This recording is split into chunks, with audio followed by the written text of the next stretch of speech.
Good morning everyone. आवाज जा रही है? Yes, sir. Yes, sir. Today we will talk about accounting procedure of fish business entity. जो fisheries business है उसको चलाने के लिए कौन कौन सा अकाउंटिंग जो हमारा कॉन्सेप्ट है वो यूज होता है। एक्चुअली हम जो बात करेंगे वो अकाउंटिंग प्रिंसिपल जो है उसका एप्लीकेशन फिशरीज बिजनेस में कैसे करते हैं वो बात करेंगे। Actually farm accounting or accounting for fisheries farm is nothing but it is application of accounting practice to the fisheries operation। fisheries operation में जो accounting का जो यूज होता है accounting principle का वही है ये जो accounting procedure for fisheries business management। Actually in recent year commercial farming has been taken place. Commercial farming means, as far as fisheries is concerned, now fisheries has taken a shape of industry or corporate. So it is necessary to use accounting procedure to manage this corporate form of fisheries sector। ठीक है, जो fisheries जो industry का रूप ले लिया है, जो बड़े स्तर पे जो फिशरीज का बिजनेस करते हैं उसके लिए ये जरूरी है कि वो भी अकाउंटिंग प्रोसीजर यूज करे जैसे कॉर्पोरेट सेक्टर में यूज होता है। Actually there are two types of exchange transaction. Two types of transaction दो प्रकार के होते हैं, ठीक है। एक है एक्सचेंज ट्रांजेक्शन और दूसरा है national transaction. What is exchange transaction? exchange transaction actually it is exchange of two things like barter system। एक चीज वो देगा उसके बदले दूसरा चीज, या फिर पैसा देगा वो उसके बदले सीड देगा या फिर फीड देगा, तो इसको बोलते हैं एक्सचेंज ट्रांजेक्शन। आप पैसे से लो या फिर बार्टर सिस्टम से लो, कोई भी चीज दो जो जरूरतमंदों के बीच एक्सचेंज होता है उसको बोलते हैं एक्सचेंज ट्रांजेक्शन, ठीक है। और दूसरा जो टाइप हमने बताया national transaction. Actually national transactions are those that takes place between members of owners family and the farm। actually here farm is considered as independent entity।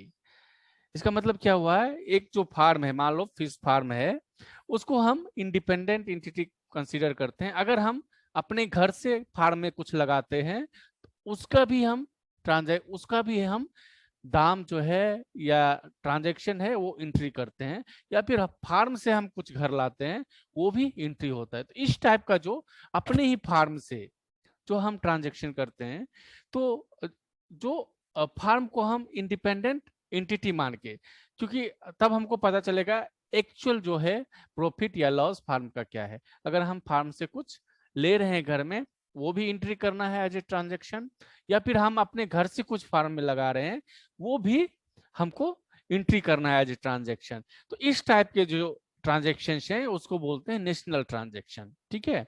यहाँ पे जो है हम फार्म जो है, मान लो फिश फार्म है या जो भी फार्म है, उसको इंडिपेंडेंट एंटिटी ट्रीट करते हैं, ठीक है। तो दो प्रकार हमने बताया, एक बताया एक्सचेंज ट्रांजेक्शन, दूसरा हमने बताया नेशनल ट्रांजेक्शन। अब है प्रॉफिटेबिलिटी ऑफ क्रॉप्स। क्रॉप्स का प्रॉफिटेबिलिटी।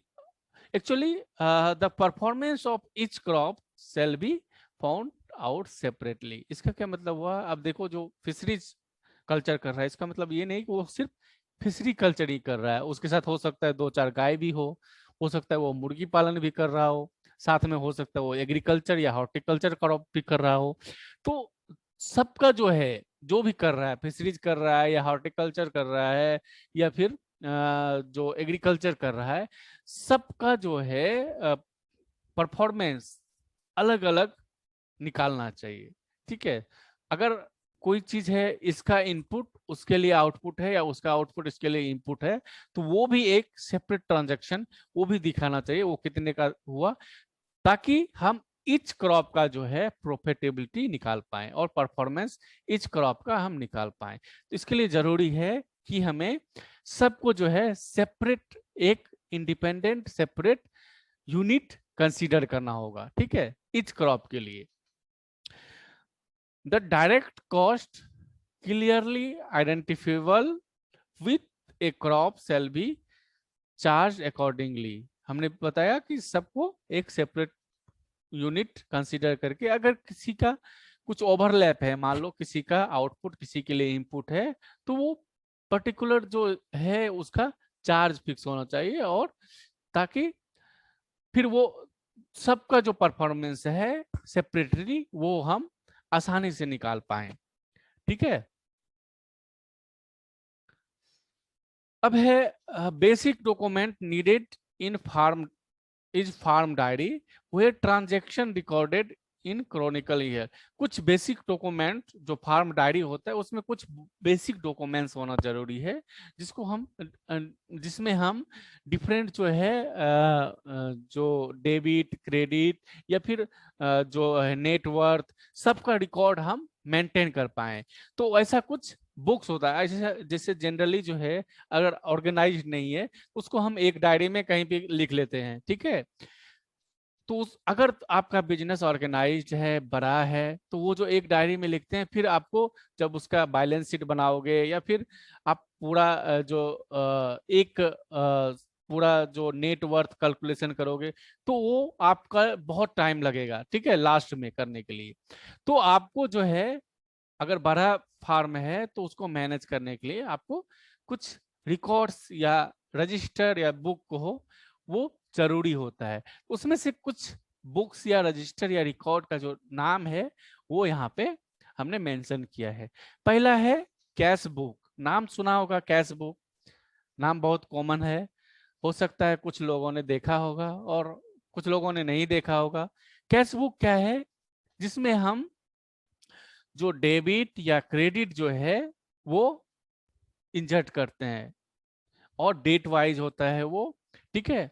ये एक्चुअली कैश बुक जो है वो जो है एक लेयर का होता है, दो लेयर का, तीन तीन लेयर का भी होता है, ठीक है। तो वो डिफरेंट, जो बिजनेस है उस पर डिपेंड करता है किसका कितना बिजनेस बड़ा है। जनरल जो बुक कैश बुक यूज होता है वो डबल डबल इंटिटी का होता है, और उसमें एक जो है इंटिटी डेबिट या क्रेडिट जो होता है वो होता ही है, और उसके अलावा एक बैंक अकाउंट होता है, ठीक है। तो उसमें जो है कैश बुक आप यहाँ पे देख सकते हो। जैसे देखो यहाँ पे डेट है, पर्टिकुलर है, जो है वाउचर नंबर, कैश और बैंक, इसमें दो है, तो ये जो है इसको डबल कॉलम बोलते हैं, ठीक है। और जनरली जो यूज होता है ये डबल कॉलम जो कैश बुक की यूज होता है, ठीक है। तो इसमें कैश भी है और बैंक भी है, और पर्टिकुलर डेट में जो है आपका कितना ट्रांजैक्शन है वो इसमें रिकॉर्ड होता है, ठीक है। तो ये है कैश बुक, एक जो फॉर्मल कैश बुक, ठीक है। तो ये चाहिए हमको जब आपका फार्म बड़ा है और आपको फार्म को इफिशिएंटली मैनेज करना है, तो ये कैश बुक चाहिए, ठीक है। और क्या चाहिए? और अगला चाहिए डेब्टर एंड क्रेडिटर रजिस्टर। किसने आपको पैसा दिया है, किसने आपसे लोन लिया है, कर्ज लिया है, और किसको आपने दिया है, उसका जो है हिसाब रखने के लिए एक रजिस्टर होता है जिसको बोलते हैं डेब्टर एंड क्रेडिटर रजिस्टर, ठीक है। इसमें क्रेडिट ट्रांजैक्शन के बारे में पूरा रहता है। मान लीजिए आपने किसी से 5 लाख रुपया लिया, तो उसमें आपने कितना उसको लौटाया, कितना बाकी है, किस महीने में कितना लौटाया, उसका इंटरेस्ट के साथ कितना हुआ, ये सारा जो है रजिस्टर में रिकॉर्ड होगा, ताकि जब भी हमें ढूंढना होगा कि किससे कितना पैसा लेना है या देना है, तो हम ये रजिस्टर में मिल जाएगा। अब एक ही रजिस्टर में हम अगर हम सब चीज मेंटेन करें तो ढूंढने में थोड़ा दिक्कत होगा, तो इसीलिए सब ये बहुत सारे रजिस्टर की जरूरत होती है जब आपका बिजनेस बड़ा हो। पहला था हमने कैश बुक बताया, दूसरा हमने बताया डेब्टर्स एंड क्रेडिटर रजिस्टर। अगला है स्टॉक रजिस्टर। स्टॉक रजिस्टर हमारे कॉलेज में भी है, हर जगह होता है स्टॉक रजिस्टर। छोटा सा यूनिट भी हो तो स्टॉक रजिस्टर होता है। स्टॉक रजिस्टर क्या होता है, उसमें एक्सपेंडेबल और नॉन एक्सपेंडेबल आइटम्स एंट्री होता है। मान लो आपने कुछ खरीद के लाया बाजार से, अब उसको कहीं पे एंट्री नहीं किया तो वो कब लाया आगे तो भूल जाएंगे कि हमने कुछ खरीदा भी था। अब खरीद, क्योंकि अगर आपका बिजनेस थोड़ा बड़ा है तो आपका रोज कुछ ना कुछ खरीदते हैं, ठीक है, कंपनी के लिए जब जरूरत पड़ता है जो चीज खरीदते हैं, और उसको स्टॉक में एंट्री करेंगे तो हमको पता होगा कि हम किस डेट में क्या खरीदे हैं और वो हमारे पास है कि नहीं है, और ढूंढने में सुविधा होगी, और अगर लॉस होगा तो हमें पता चलेगा। इसलिए स्टॉक रजिस्टर जो है हर फार्म में या हर यूनिट में होता है। जैसे हमने बताया हमारे कॉलेज में भी है, और सिर्फ कॉलेज का एक स्टॉक रजिस्टर ही नहीं है, हर डिपार्टमेंट में एक स्टॉक रजिस्टर होता है, ठीक है। हॉस्टल का भी स्टॉक रजिस्टर है, गर्ल्स हॉस्टल का भी स्टॉक रजिस्टर है, स्टेट का अलग स्टॉक रजिस्टर है। तो वो स्टॉक रजिस्टर में एंट्री होता है, आपने जो सामान खरीदा वो सब उसमें होता है, और आपको मिलाना पड़ता है, बीच बीच में उसका फिजिकल वेरिफिकेशन होता है, ताकि ये देखना होता है कि कोई सामान लॉस तो नहीं हुआ है, ठीक है। तो इस टाइप से एक स्टॉक रजिस्टर भी होता है जब हमको मेंटेन करते हैं। आगे है फिक्स्ड एसेट रजिस्टर। हमने जैसे बताया स्टॉक रजिस्टर, अभी ये फिक्स्ड एसेट रजिस्टर। अब जैसे हमने बिल्डिंग है, बड़ा वाला बिल्डिंग बड़ा है, या फिर कोई जो है बड़ा सा मशीनरी खरीदे, जेसीबी खरीदे, कोई बड़ा सा जो फिक्स्ड एसेट है जो कि चलेगा 20 साल 25 साल तक चलेगा, ठीक है, तो उसके लिए एक अलग रजिस्टर बनाते हैं। और जो ऑपरेशनल, जो डेली यूज का है, उसके लिए अलग रजिस्टर बनाते हैं। तो ठीक है, ये है फिक्स्ड एसेट रजिस्टर। अभी तक हमने बताया क्या क्या बुक या रजिस्टर जरूरी है। पहला है कैश बुक, दूसरा है डेब्टर एंड क्रेडिटर रजिस्टर, तीसरा है फिक्स्ड एसेट रजिस्टर, चौथा है स्टॉक रजिस्टर, अगला है लोन रजिस्टर, ठीक है। अब जो लोन आपने लिया है उसका क्या इंटरेस्ट है, बैंक से लिया, कब लिया, अब उसके लिए भी एक रजिस्टर चाहिए। एक तो एक जो रजिस्टर हमने बताया डेब्टर और क्रेडिटर रजिस्टर, उसमें हम जो डेब्ट किससे लिया है, कब लिया है, वो मेंशन है। अब ये जो लोन रजिस्टर है उसमें लोन कब लिया है, किस इंटरेस्ट रेट पे लिया है, कितने साल के लिया है, वो पूरा डिटेल्स रहेगा लोन के बारे में। अगर आपका बिजनेस बहुत बड़ा है तो ये लोन जो रजिस्टर जो है वो सेपरेट चाहिए। अगर बिजनेस छोटा है तो आप वो जो डेब्टर और क्रेडिटर रजिस्टर है उसी में ये भी मेंशन कर सकते हैं, ठीक है।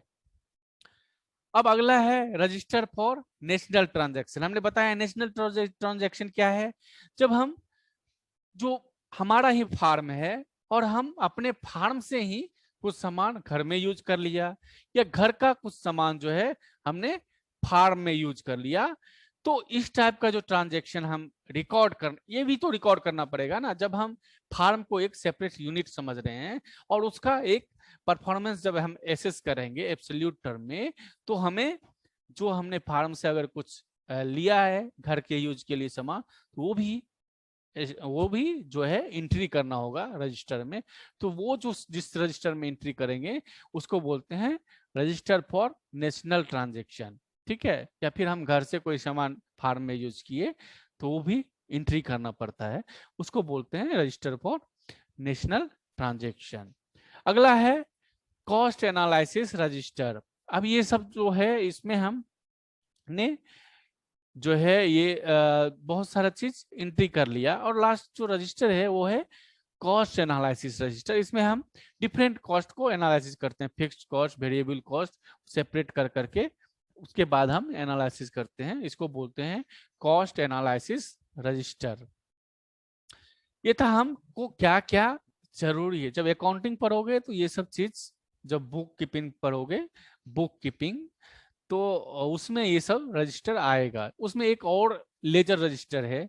लेजर रजिस्टर क्या है कि जिसमें जो है हम फाइनल बनाते हैं, कितना डेबिट है क्रेडिट है, उसका फाइनल शीट जो तैयार करते हैं, बैलेंस शीट, उसी को लेजर रजिस्टर कहते हैं। ठीक है, तो ये सब रजिस्टर हमें जरूरी होता है जब हम फार्म मेंटेन करते हैं और उसका जो है अकाउंट मेंटेन करते हैं। अब है कॉस्ट और रिवेन्यू के बारे में। ये हमने इकोनॉमिक्स में पढ़ाया हुआ है, कॉस्ट एंड रिवेन्यू। एक बार फिर से हम इसको पढ़ लेते हैं। पहला है कॉस्ट। क्या है कॉस्ट? Means expenditure. कोई चीज हम एक्सपेंड करेंगे किसी प्रोडक्टिव पर्पस के लिए। जैसे हमने एक जो है मशीनरी खरीदा, तो जो मशीनरी के लिए हमने पे किया, ठीक है, एक्सपेंड किया, उसी को हम कॉस्ट बोलते हैं। ठीक है, अब है अगला कॉस्ट में ही कैपिटल कॉस्ट। कैपिटल कॉस्ट क्या है? जब हम जो एक्सपेंडिचर लैंड या बिल्डिंग या व्हीकल या मशीनरी इक्विपमेंट इस सब के लिए करते हैं, कोई भी इंफ्रास्ट्रक्चर जिससे हम जो है प्रॉफिट कमा पाए, तो उसको कैपिटल कॉस्ट कहते हैं। ठीक है, कैपिटल मतलब ऐसा कोई गुड जिसको प्रोडक्टिव पर्पस के लिए हम यूज करते हैं, उसको कैपिटल गुड करते हैं। और कैपिटल गुड को जो खरीदने के लिए हम एक्सपेंडिचर करते हैं, उसको कैपिटल कॉस्ट कहते हैं। ठीक है, आगे है वेरिएबल कॉस्ट। वेरिएबल कॉस्ट क्या है? It is cost incurred on the items or input which varies with level of output। Output बढ़ाने से आपको वेरिएबल कॉस्ट बढ़ाना पड़ता है। ठीक है, जैसे आप पहले जो है एक टन जो है मछली प्रोड्यूस कर रहे हैं। ठीक है, अब आपको वो बढ़ा के 100 टन करना है, तो 100 टन या 5 टन करना है। मान लो 1 टन पहले कर रहे हैं, अब उसको 5 टन करना है, तो आपका फार्म बिल्डिंग वही रहेगा, पॉन्ड वही रहेगा, सिर्फ आपको वेरिएबल कॉस्ट बढ़ाना है। जैसे फीड है, अब मान लो पहले सेमी इंटेंसिव है, इंटेंसिव करना होगा, फीड है, सीड है, ये सब जो लेवल ऑफ आउटपुट। अब ये भी है कि वेरिएबल कॉस्ट जो है वो कुछ टाइम के लिए होता है। अगर आप परमानेंट टाइम के लिए करोगे तो जो फिक्स्ड कॉस्ट है वो भी वेरीज करता है, वो भी फिक्स्ड नहीं रहता है जब आप ज्यादा टाइम के लिए करते हो तो। आगे है फिक्स्ड कॉस्ट। फिक्स्ड कॉस्ट क्या है? It is cost incurred on the items which does not very with level of output. जैसे हमने बताया फार्म बिल्डिंग है या फिर मशीनरी है, जो मान लो एक छोटा मोटा बिजनेस है, जो जितना मशीनरी थोड़ा बहुत आउटपुट बढ़ाने से वो मैनेज हो जाता है। ठीक है, तो जिसको लेवल ऑफ आउटपुट बढ़ाने से जिसको जो चीज बढ़ाना नहीं पड़ता है उसको फिक्स कॉस्ट बोलते हैं। ठीक है, अब ये फिक्स्ड कॉस्ट में क्या क्या आएगा और वेरिएबल कॉस्ट में क्या क्या आएगा, ये बहुत जरूरी है जानना। क्योंकि जब तक तुम ये नहीं जानोगे फिक्स्ड कॉस्ट में क्या क्या आएगा और वेरिएबल कॉस्ट में क्या क्या आएगा, तो तुम वो कैलकुलेशन करोगे कैसे? क्योंकि आप जब कैलकुलेशन करोगे, फिक्स कॉस्ट अलग कैलकुलेट करना होगा, वेरिएबल कॉस्ट अलग कैलकुलेट करना होगा, फिर दोनों को ऐड करेंगे तब आपको टोटल कॉस्ट मिलेगा। ठीक है, तो फिक्स कॉस्ट में क्या क्या आएगा? पहले वेरिएबल कॉस्ट में क्या क्या आएगा हमने बताया, जो भी है सीड है, फीड है, फर्टिलाइजर है, लेबर है, जो भी चीज है जो ऑपरेशन के दौरान यूज होता है उसको वेरिएबल कॉस्ट कहते हैं, वो सब आएगा वेरिएबल कॉस्ट में। फिक्स कॉस्ट में आएगा जो जैसे फार्म बिल्डिंग बनाने में क्या हुआ, अब कितना, अब जो फार्म बिल्डिंग बनाने में जो आपको लगा, मान लो 10 लाख लगा, अब 10 लाख लगा तो एक ईयर में वो 10 लाख नहीं ऐड करना है। अगर फार्म का जो है वो जो फार्म बिल्डिंग बनाया आप उसका लाइफ स्पेन 20 साल है, तो आपको एक साल के लिए कितना पड़ा?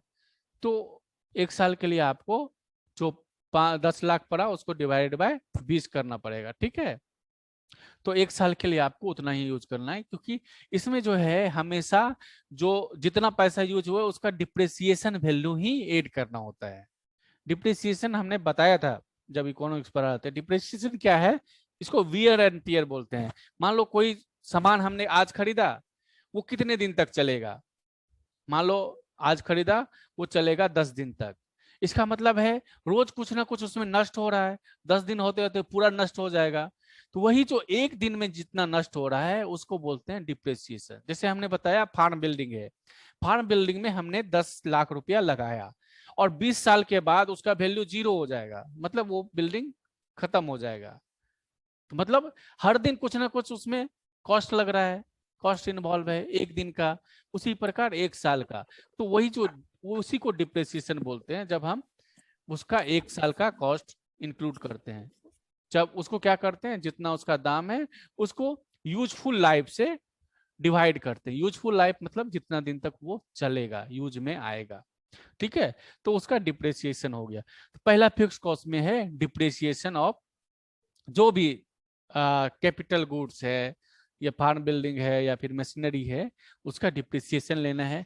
दूसरा है इंटरेस्ट ऑन कैपिटल, जो आपने, चूंकि ये जो फिक्स कॉस्ट के अंदर जो आते हैं वो एक साल से ज्यादा यूज होता है, तो उसमें इंटरेस्ट भी इन्वॉल्व होता है। मान लो कोई चीज जैसे वेरिएबल जो कॉस्ट है उसमें क्या है, एक साल के अंदर ही है, उसमें हो सकता है इंटरेस्ट इन्वॉल्व ना हो, लेकिन इसमें इंटरेस्ट भी इन्वॉल्व होता है, तो आपको इंटरेस्ट भी लगाना है। अगर आप अपने घर से, अपने पॉकेट से सामान, अपने पॉकेट से पैसा लेके सामान खरीदा, फिर भी आपको इंटरेस्ट इंक्लूड करना है। क्यों? क्योंकि as a opportunity cost, opportunity cost है मतलब अगर आपने 1 लाख रुपया किसी बिजनेस में लगाया और आप उसका इंटरेस्ट ऐड नहीं करेंगे तो वो सही नहीं है। क्योंकि अगर 1 लाख रुपया आपने फार्म पे नहीं लगाया होता, कहीं और लगाया होता, वहां तो आपका इंटरेस्ट आता। तो इसलिए जो है एज ए अपॉर्चुनिटी कॉस्ट आपको इंटरेस्ट भी इंक्लूड करना होगा, चाहे वो आप बैंक से लें या फिर अपने घर से यूज करो, आपको इंटरेस्ट इंक्लूड करना है। उसके बाद और क्या ऐड करना है, रिपेयर और मेंटेनेंस, टैक्स, इंश्योरेंस प्रीमियम, ये सब चीज आपको फिक्स्ड कॉस्ट में ऐड करना है। आगे है टोटल कॉस्ट। हमने बताया टोटल कॉस्ट कुछ नहीं है बल्कि वेरिएबल कॉस्ट और फिक्स कॉस्ट का योगफल है, ठीक है। जंक कॉस्ट क्या है? It is the value of an items which has become unfit for use due to wear and tear। अगर कोई सामान जो हम यूज किया उसको दोबारा यूज नहीं कर सकते, उसमें जो कॉस्ट इन्वॉल्व है उसको बोलते हैं जंक कॉस्ट, ठीक है, जो कि लॉस हो गया, ठीक है। आगे है एवरेज कॉस्ट। एवरेज कॉस्ट क्या है? It is total cost divided by total output. मान लो 1 टन गेहूं प्रोड्यूस करने के लिए कितना कॉस्ट पड़ा।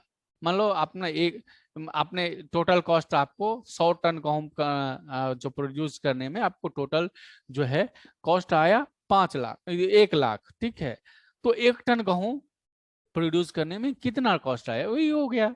तो 100 टन को डिवाइड कर दो, तो टोटल कॉस्ट को आउटपुट जो है डिवाइड करने से जो यूनिट आउटपुट पे कॉस्ट इन्वॉल्व जो है वही जो है आपका एवरेज कॉस्ट है, ठीक है। मार्जिनल कॉस्ट क्या है? ये भी हमने बताया हुआ है, एक्चुअली ये सारा चीज हमने पढ़ाया हुआ है इकोनॉमिक्स में।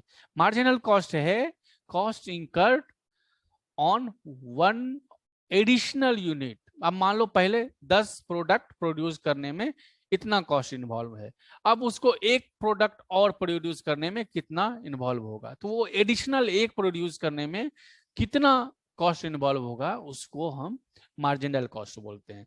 अपॉर्चुनिटी कॉस्ट हमने अभी बताया, अपॉर्चुनिटी कॉस्ट का example it is next best alternative foregone. मतलब आपने मान लो आपके पास पैसा है 1 लाख, आपने वो 1 लाख से इन्वेस्टमेंट कर लिया यहाँ पे फार्म में, तो अगर फार्म में इन्वेस्ट नहीं करता तो वो 1 लाख का क्या यूज होता, नेक्स्ट उसको क्या कर सकते थे, तो वही जो ऑप्शन है उसी को अपॉर्चुनिटी कॉस्ट कहता है, ठीक है। अब ये है एवरेज कॉस्ट कर्व, ये देख लो जो है एवरेज कॉस्ट कर्व जो है लेवल ऑफ आउटपुट बढ़ने से घटता है। जो हमने दिखाया है ये पॉइंट पी और एक्स के बीच जो पॉइंट है वो मिनिमम जो है एसी है, ठीक है। इसका मतलब है लेवल पुट जो है बढ़ेगा तो एक निश्चित टाइम तक जो है एवरेज कॉस्ट मिनिमम होगा, ठीक है। उसके बाद फिर लेवल ऑफ आउटपुट बढ़ेगा तो कॉस्ट भी बढ़ेगा, ठीक है। एक पर्टिकुलर पॉइंट पे वो मिनिमम होगा, ठीक है। ये है एवरेज कॉस्ट कर्व। ये है मार्जिनल कॉस्ट कर्व, ठीक है। इसका कभी कभी शेप पूछता है, तो जेआरएफ वगैरह में भी जो एवरेज कॉस्ट कर्व हो, मार्जिनल कॉस्ट कर्व हो, इसका शेप पूछ देता है। ठीक है, तो ये देख लो, ये है मार्जिनल कॉस्ट, ये है टोटल कॉस्ट कर्व। और अगर एक साथ हम देखें तो फिक्स्ड कॉस्ट जो है वो पैरेलल टू एक्स एक्सिस होता है। ठीक है, उसके बाद ये है वेरिएबल कॉस्ट, ये है टोटल कॉस्ट। ठीक है, अब है जो वेरिएबल कॉस्ट, फिक्स्ड कॉस्ट और टोटल कॉस्ट कैसे कैलकुलेट करेंगे। हमने पहले ही बताया, वेरिएबल कॉस्ट जो है कैलकुलेट करने में दिक्कत नहीं है, क्योंकि आपने जितना यूज किया, जो लगाया, मान लो आपने जो है सीड में इतना लगा, फीड में इतना लगा, जो भी लगा, आप सीधा वही वैल्यू लेके लिख दोगे। ठीक है, वेरिएबल कॉस्ट कैलकुलेशन में कोई दिक्कत नहीं है। दिक्कत है टोटल कॉस्ट कैलकुलेशन में। टोटल कॉस्ट कैलकुलेशन में हमेशा हम डिप्रिसिएशन वैल्यू लेते हैं, पूरा वैल्यू। जैसे हमने जमीन खरीदा पूरा, अब हमने 20 लाख में जमीन खरीदा, तो एक साल का जब आउटपुट हम कैलकुलेट करेंगे तो 20 लाख तो हम इंक्लूड नहीं करेंगे, तो हम वहां पे सिर्फ डिप्रिसिएशन वैल्यू जो है इंक्लूड करते हैं। ठीक है, और जो है उसके बाद जो है डिप्रिसिएशन वैल्यू इंक्लूड करते हैं, उसके बाद इंटरेस्ट जो है इंक्लूड करते हैं, जो भी आप फिक्स कॉस्ट में फिक्स कॉस्ट का, वेरिएबल कॉस्ट में वेरिएबल कॉस्ट, फिर उसके बाद वो दोनों को ऐड करके वो बन जाएगा टोटल कॉस्ट। इस टाइप से हमारा टोटल कॉस्ट हो गया। उसके बाद जो है हम रिवेन्यू कैलकुलेट करेंगे। रिवेन्यू कैलकुलेट करना और इजी है। रिवेन्यू में हम क्या करते हैं, टोटल जितना यील्ड हुआ उसको यूनिट प्राइस से मल्टीप्लाई करते हैं। ठीक है, मान लो हमको जो है 100 टन, एक टन फिश पैदावार हुआ और 140 रुपया 1 केजी का दाम है, तो टोटल कितना वैल्यू है, वो आपका टोटल इनकम हुआ। उसमें से आप कॉस्ट घटा दो, जो वो आपका जो है नेट इनकम हुआ। ठीक है, तो इस टाइप से आप रिवेन्यू या इनकम कैलकुलेशन करेंगे। हमने पहले जो बताया वो कॉस्ट कैलकुलेशन हुआ, इससे आपको नेट इनकम या प्रॉफिट कैलकुलेशन हो जाएगा। ठीक है, इस टाइप से आप जो है कॉस्ट और रिवेन्यू एनालिसिस कर सकते हैं। ठीक है, अब है जब इतना हो गया तो उसके बाद हम क्या करेंगे, प्रिपरेशन ऑफ फाइनल अकाउंट। अब सारा चीज हमने रिकॉर्ड किया, उसके बाद कॉस्ट कैलकुलेशन किया, अब उसके बाद हम उसको फाइनल रिकॉर्ड में का प्रिपरेशन करेंगे। ये दो तरीका से होता है, एक है सिंगल एंट्री मेथड और दूसरा है डबल एंट्री मेथड। दोनों में अंतर क्या है, सिंगल एंट्री मेथड जो है उसमें जो है हम डेबिट या क्रेडिट फॉर ईच जो ट्रांजेक्शन का अलग अलग नहीं लिखते हैं। ठीक है, हम एग्जांपल में दिखा देते हैं। ये देखो, ये जो आपको दिख रहा है ये है सिंगल एंट्री अकाउंटिंग। इसमें देखो, जैसे इसमें लिखा है 1 अप्रैल 2019 को starting balance for a week, वो जो स्टार्टिंग जो है $5,000 है। स्टार्टिंग में, बिजनेस के स्टार्टिंग में पहला वीक में जो है $5,000 है उसका ट्रांजेक्शन। उसके बाद 2 अप्रैल को क्या हुआ, उसने इन्वेंट्री परचेज किया और उसमें से $147 उसने यूज किया। ठीक है, उसके बाद उसने कुछ यूज किया, कुछ उसको पैसा आया, इसलिए क्रेडिट डेबिट ये अलग अलग मेंशन नहीं है, एक ही अकाउंट में सिंगल एंट्री है।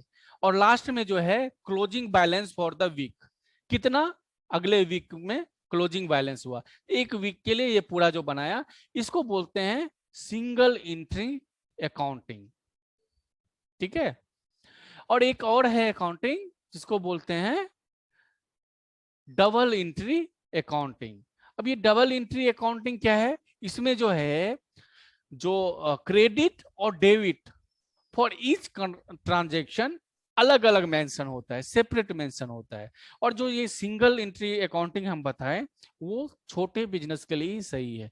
थोड़ा सा बड़ा बिजनेस अगर होगा तो सिंगल एंट्री जो है मेथड वो काम नहीं करेगा। ठीक है,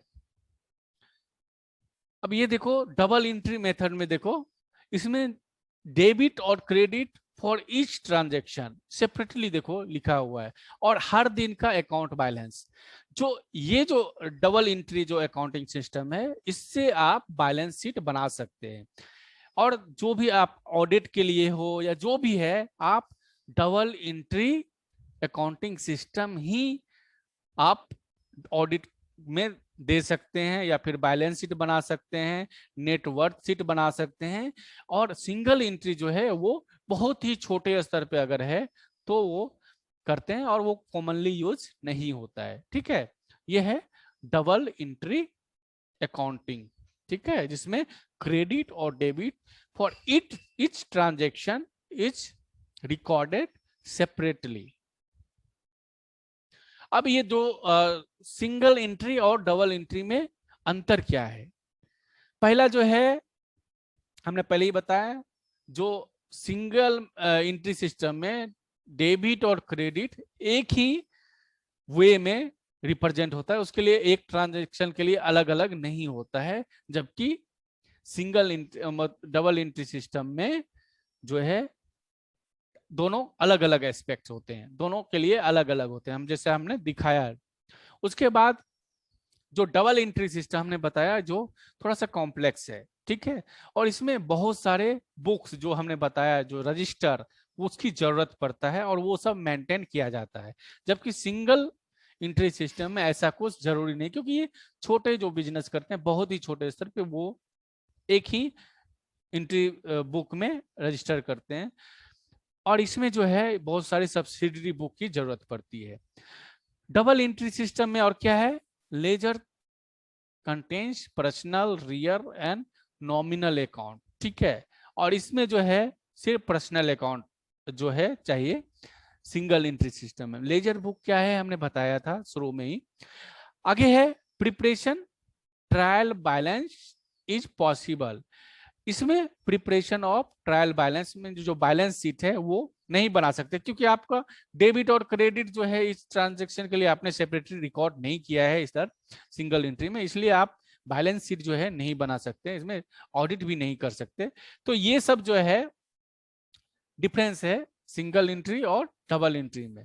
जनरली जो है कंपनी, जनरली क्या, सारे कंपनी डबल एंट्री सिस्टम ही फॉलो करते हैं। सिंगल एंट्री बहुत छोटा टर्म पे है और वो इनकम्प्लीट एंट्री सिस्टम है, अकाउंटिंग सिस्टम है। ठीक है, ये था आज हमारा accounting procedure for fisheries business entities. इसमें किसी को कोई दिक्कत है तो बोलो। सर रेवेन्यू और इनकम तो सेम ही चीज है ना? हाँ हाँ, इसलिए तो मैंने रेवेन्यू और इनकम लिखा। ठीक है, अब इनकम में भी जो रेवेन्यू कहने का मतलब है वो जो है ग्रॉस इनकम है।